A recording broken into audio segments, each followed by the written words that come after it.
今天的印度所面临的最大的威胁，并不是和中国的领土纠纷，而是美国等西方大国占据了压倒性的优势，制定了不公正、不合理的国际政治经济秩序，压制了印度的发展前景。各位网友，大家好，我是鲍明。这期话题我们说一说，有一个印度的学者主张和中国结盟对抗西方。应该说了，这是真知灼见，但恐怕印度没人买账。2022年1月的时候乌克兰战争还没有爆发，北京冬奥会呢举办在即。这个时候一位叫做帕拉萨德的印度学者发表了长篇文章，题目叫做《为什么中印结盟对抗西方才能挽救印度》，主要研究印度的未来的发展方向问题。大多数印度人是很自信的经济发展速度不错印度的军队在南亚称王印度还能自己发射卫星，还准备发射载人飞船呢。印度要做一个有声有色的大国，这个发展战略不是很明确吗？但是帕拉萨德认为印度无法描述自己的文明，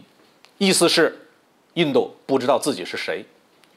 在印度次大陆上生活着不同的民族、不同的宗教、不同语言的大量的族群，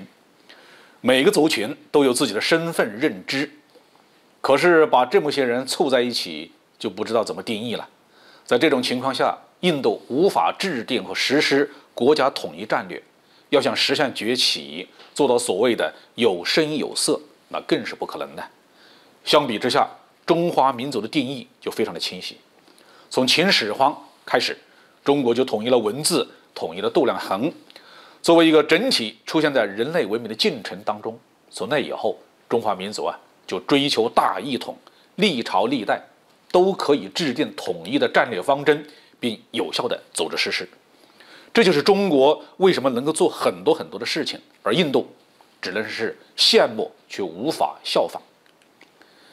帕拉萨德认为正是英国把印度从一个古老、富裕、自豪的国家变成了一个可怜的第三世界国家。印度1947年独立的时候，占全球 GDP 的比例从殖民之前的40%掉到了3%。印度老百姓连吃饭都成问题中国和周边的穆斯林的国家虽然都同印度发生过冲突，但是对印度造成的伤害不如英国造成的危害的9牛1毛。帕拉萨德还非常明确地指出，今天的印度所面临的最大的威胁，并不是和中国的领土纠纷，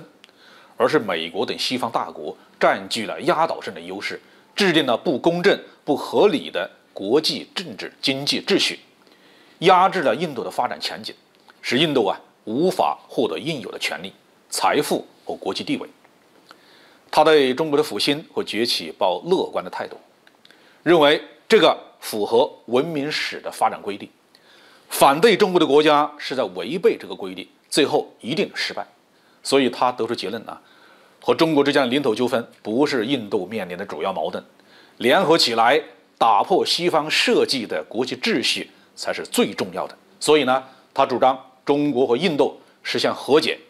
至少相搁置领土的争议，千万不能中了西方的分而治之的诡计。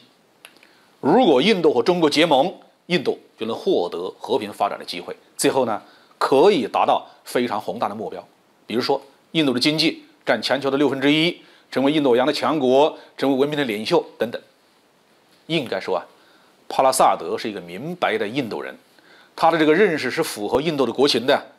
中国是早就看到了这一点，所以始终没有把印度当作主要的对手，也没有将中印方向当作最主要的战略方向。多年来，对中印边境的紧张局势，中方是始终采取隐忍的策略。